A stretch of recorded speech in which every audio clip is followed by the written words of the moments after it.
दार्जिलिंग क्षेत्र में आप सभी भाइयों बहनों के बीच में आने का सौभाग्य प्राप्त हुआ है। आप सब से मिलकर के संवाद बना करके मुझे बहुत प्रसन्नता की अनुभूति हो रही है। मैं आप सबका हृदय से अभिनंदन करता हूं।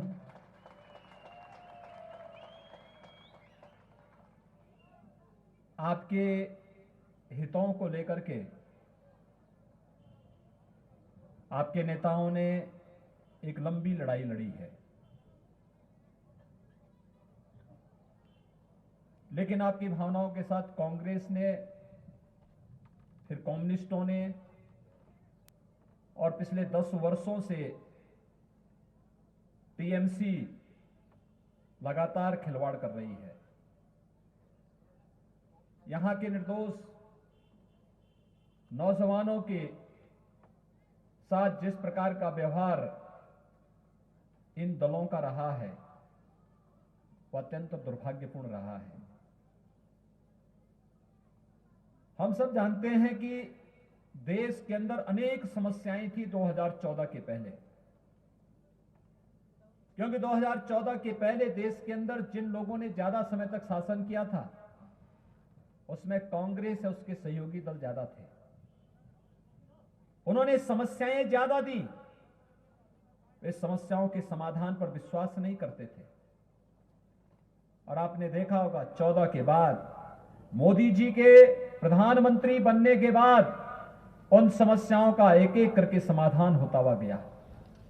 आज देश के अंदर जम्मू कश्मीर देश के अंदर आतंकवाद का सबसे बड़ा मुद्दा बना था, आज जम्मू कश्मीर की समस्या का समाधान हो गया है।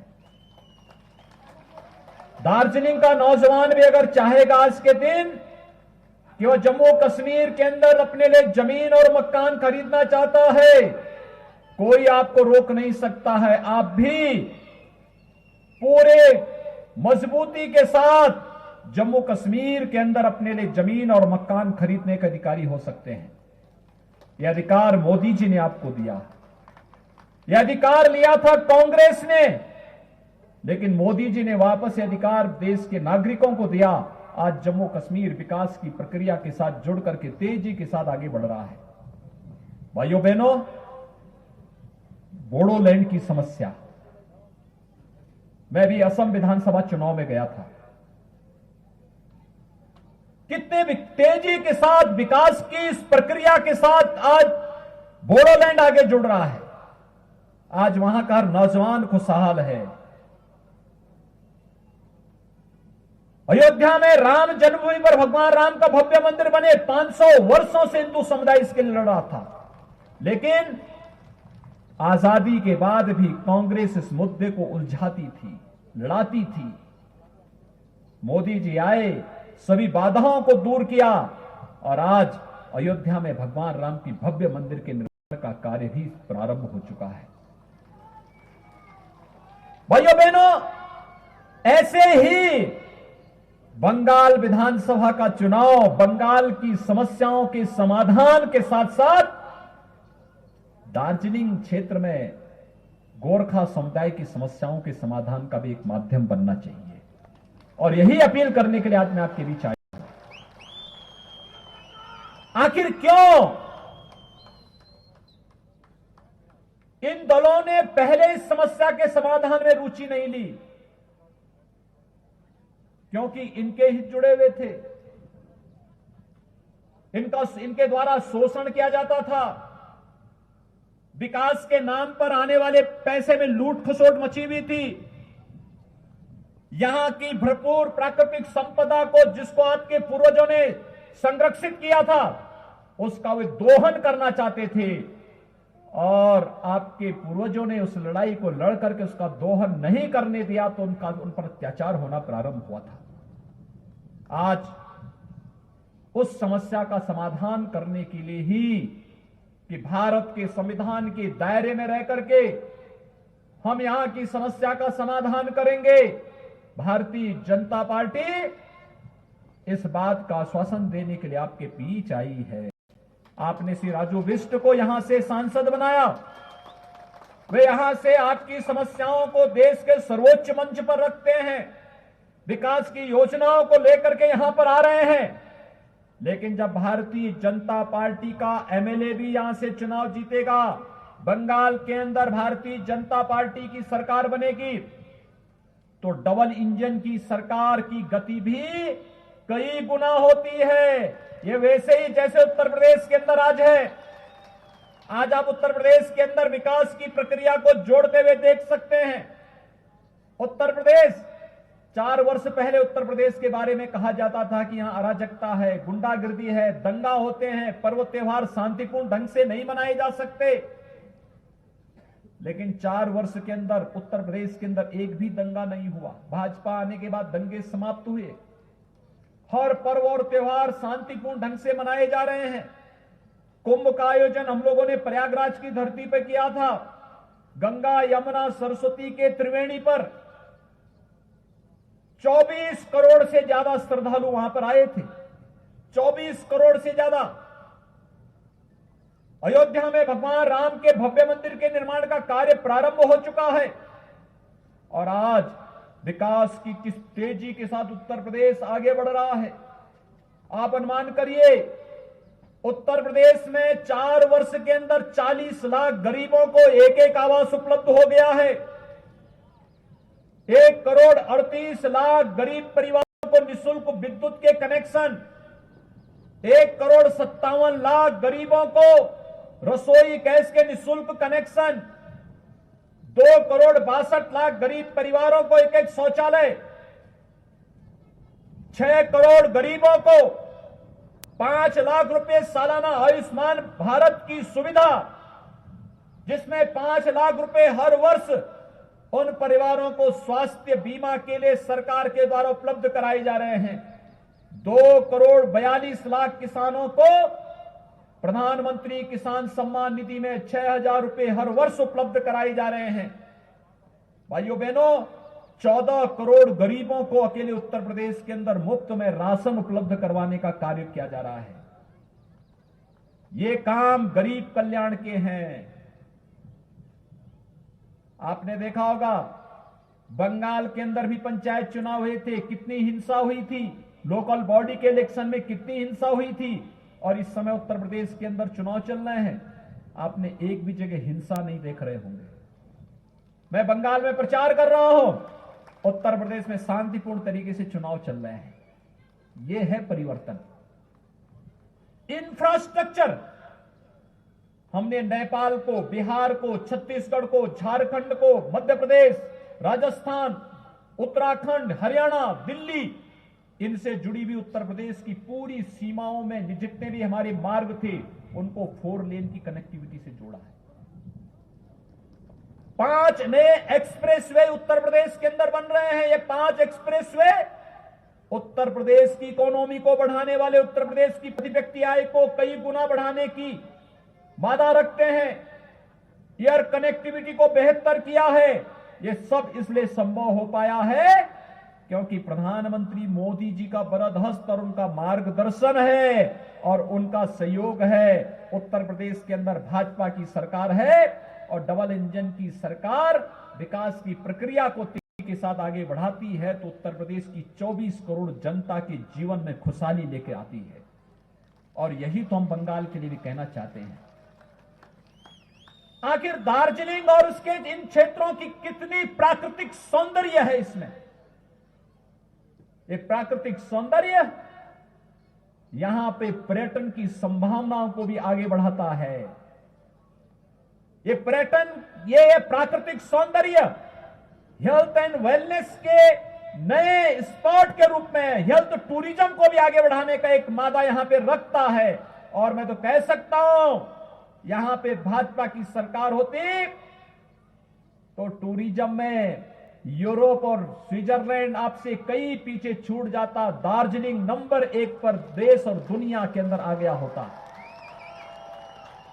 यहां के इन सभी बहन बेटियों को और यहां के इन नौजवानों को दार्जिलिंग के अंदर ही नौकरी और रोजगार की सुविधा उपलब्ध हो जाती है।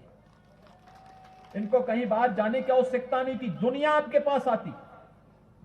ये संभावनाएं यहां पर हैं, लेकिन इन संभावनाओं को आगे बढ़ाने का जो अवसर है वो ये चुनाव है। और इसलिए मैंने कहा कि बंगाल का चुनाव हमारे लिए सत्ता परिवर्तन मात्र एक माध्यम नहीं है, बंगाल के अंदर हर एक क्षेत्र में खुशहाली लाने का एक माध्यम भी है, समृद्धि लाने का माध्यम भी है। भाइयों बहनों, 4 वर्ष में हम लोगों ने उत्तर प्रदेश की प्रति व्यक्ति आय दुगने से अधिक की है और बंगाल के अंदर 10 वर्षों में टीएमसी की सरकार में प्रति व्यक्ति आय में घटोतरी हुई है, घटा है। यहां पर नागरिक के जीवन स्तर को कम करने का कार्य टीएमसी के गुंडों ने किया है, लूट खसोट मचाई है, योजनाओं का लाभ यहां के नागरिकों को नहीं मिल पाता है, विकास की योजनाएं या तो टीएमसी लागू नहीं होने देती है और अगर हो भी गई तो उसको बीच में ही हड़प लिया जाता है, नागरिक तक, आम नागरिक तक नहीं पहुंचने दिया जाता है। क्या नहीं है आपके पास? सब कुछ तो है, केवल उचित नेतृत्व और मार्गदर्शन की है। और आपने श्री राजू बिष्ट को यहां से सांसद बनाया, अब उनके साथ सहयोग करने के लिए एमएलए भी दीजिए, हर एक क्षेत्र में एमएलए भी दीजिए। भाइयों बहनों, आप देखना विकास कैसे आगे बढ़ता है, विकास तेजी के साथ आगे बढ़ता हुआ दिखाई देगा। मुझे आश्चर्य होता है, यहां पर गोरखा समुदाय पर तो अत्याचार हुआ ही, चाय बागान के श्रमिकों के साथ कितना शोषण हुआ देश के अंदर। उनको प्रतिदिन जो उनका मानदेय है 300-350 रुपए प्रतिदिन मिलता है, उनको जमीन के पट्टे मिलते हैं, लेकिन बंगाल के अंदर यहां पर 200 रुपए भी नहीं मिलते, उसमें भी शोषण होता है, जमीन का पट्टा नहीं मिलता है। उनके सामने अपने जीवन को बचाने की भी समस्या है और आजीविका को बचाने की भी समस्या है।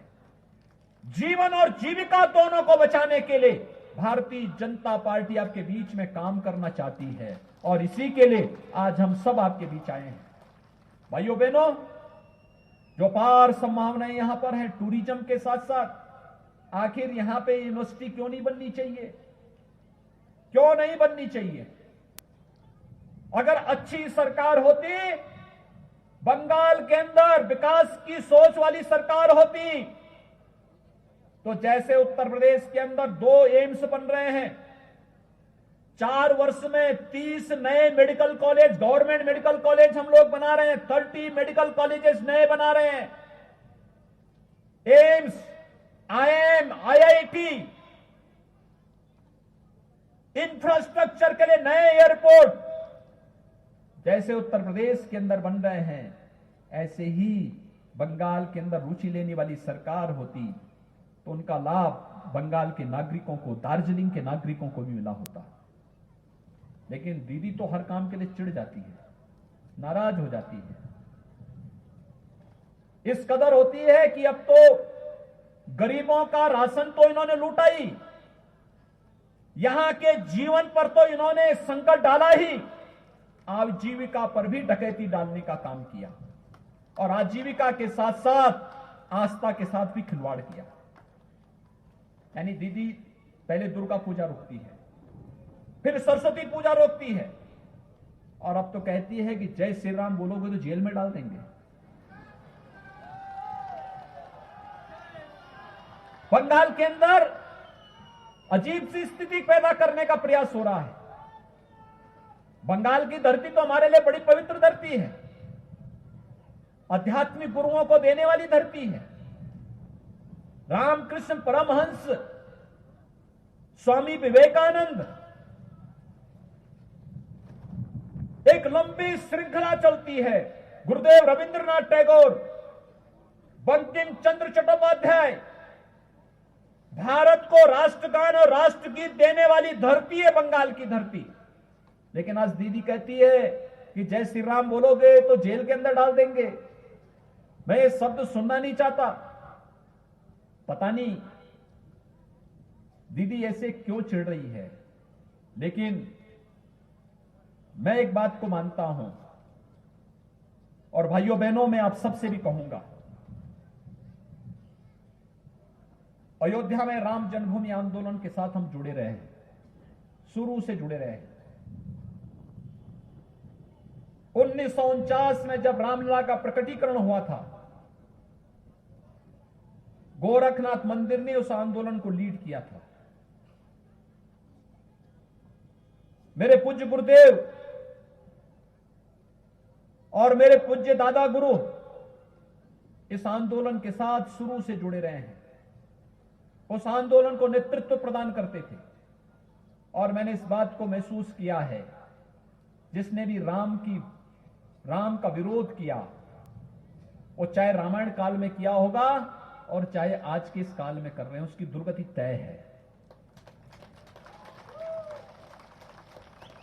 उसकी भलाई नहीं हो पाई, उसका उन्नयन और उसका उत्थान नहीं हो पाया।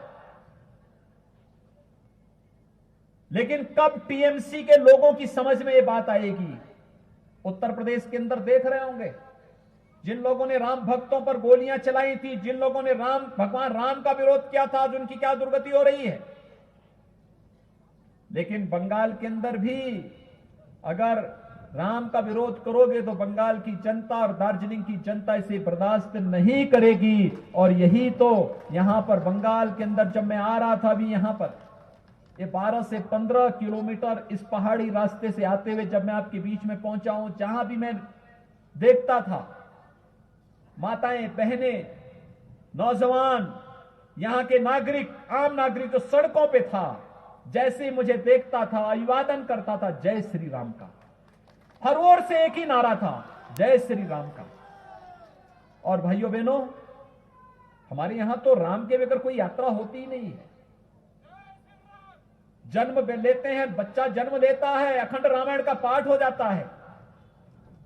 कोई मांगलिक कार्यक्रम होता है, राम के बगैर होता ही नहीं। जन्म से लेकर के मरण तक की पूरी यात्रा राम के बगैर अधूरी है हमारे यहां। लेकिन यहां पर दीदी कहती है राम का नाम नहीं लेने देंगे। मैं दीदी को बताना चाहूंगा, बहुत सारे लोग हुए हैं जिन्होंने राम का विरोध किया, इतिहास में सब गायब हो गए, कोई पूछता ही नहीं। राम भक्तों को सदैव विजय मिली है। और भाइयों बहनों, आज मैं आप सबसे यही अपील करने के लिए आया हूं, हमें सोनार बंगला के सपने को साकार करने के लिए कार्य करना है। गोरखा समुदाय की समस्याओं के समाधान के लिए कार्य करना है। हमें इस बात को ध्यान में रखना होगा, भारत के संविधान के दायरे में रह करके भारत के अंदर हर समुदाय की समस्या का समाधान आज की केंद्र में मोदी जी के नेतृत्व की सरकार करने को प्रतिबद्ध है। और भाइयों बहनों, हम सबको मोदी जी के विजन पर कार्य करना है। हम सबको मोदी जी के नेतृत्व में कार्य करना है, उनके विजन के अनुसार आगे बढ़ना है, देश की समस्याओं का समाधान करना है और एक भारत श्रेष्ठ भारत की परिकल्पना को आगे बढ़ाते हुए भारत को दुनिया की एक महाताकत के रूप में स्थापित करना है। और इसी के लिए तो आज हम सब आपके बीच यहां पर आए हैं, इसी के लिए हम लोग आपके बीच आए हैं। विकास तेजी के साथ आगे बढ़ेगा। भारतीय जनता पार्टी को बंगाल के अंदर सरकार बनाने दीजिए। यहां की टीएमसी की गुंडागर्दी का हिसाब कानून के दायरे में रह करके एक एक करके लिया जाएगा। चिंता मत करिए, उससे घबराने की आवश्यकता नहीं, कतई घबराने की आवश्यकता नहीं। आपने लंबी लड़ाई लड़ी, लंबी लड़ाई चल रही है, लेकिन अब लड़ाई का सुखद परिणाम सामने आने की जब स्थिति पैदा होती है तो हमें भी पूरे धैर्य के साथ, पूरी मजबूती के साथ अब आगे बढ़ने की आवश्यकता है। एक सकारात्मक दृष्टिकोण अपना करके हम इस समस्या के समाधान की दिशा में आगे बढ़ेंगे तो अवश्य समाधान का रास्ता निकलेगा। अनेक नौजवान आपने खोए हैं, अनेक आंदोलनकारी जो आपके हितों के लिए काम कर रहे थे, आपने उनको गंवाया है। लेकिन सरकार ने, टीएमसी की सरकार ने, कम्युनिस्टों ने, कांग्रेस ने कभी भी आपके हितों के लिए सकारात्मक रुख नहीं अपनाया। अत्याचार, शोषण और भ्रष्टाचार इन दलों का पर्याय बन गया था। और भाइयों बहनों, आज आपको आश्वस्त करने के लिए आए हैं। भारतीय जनता पार्टी समस्या को उलझाने नहीं, समस्या को सुलझाने में विश्वास करती है और सुलझाने की दृष्टि से इस चुनाव में भारतीय जनता पार्टी आपके बीच फिर से आई है। आपका सकारात्मक रूप भारतीय जनता पार्टी के प्रति दिखाई दे रहा है, हर एक क्षेत्र में देखने को मिला है। आपने लोकसभा चुनाव में समर्थन किया, विधानसभा चुनाव उसकी अगली कड़ी है। और जो मैंने कहा, जब डबल इंजन की सरकार आएगी, तेजी के साथ एक कार्यक्रम आगे बढ़ेंगे, तेजी के साथ आगे बढ़ेंगे। आज आपने देखा होगा, नई नई दृष्टि से कार्यक्रम आगे बढ़ रहे हैं, अलग अलग क्षेत्रों में कार्यक्रम चल रहे हैं, विकास की प्रक्रिया तेजी के साथ आगे बढ़ रही है। देश के अंदर 70 वर्ष लगे, देश के अंदर 55 वर्षों तक कांग्रेस ने शासन किया, एक एम्स दिल्ली में दिया, और मोदी ने 6 वर्ष में 22 नए एम्स देश के अंदर दिए हैं, जिसमें से 2 एम्स यूपी में बन रहे हैं। क्यों नहीं आपका यहां बनना चाहिए? क्यों नहीं दार्जिलिंग में एक विश्वविद्यालय बनना चाहिए? क्यों नहीं यहां पर यहां की आवश्यकता के अनुरूप सुविधाओं का उन्नयन होना चाहिए? और क्यों नहीं यहां की प्राकृतिक सौंदर्य को दुनिया के पर्यटन केंद्र के रूप में विकसित करने के लिए, हेल्थ एंड वेलनेस सेंटर के रूप में विकसित करने के लिए क्यों नहीं ये कार्यक्रम आगे बढ़ने चाहिए?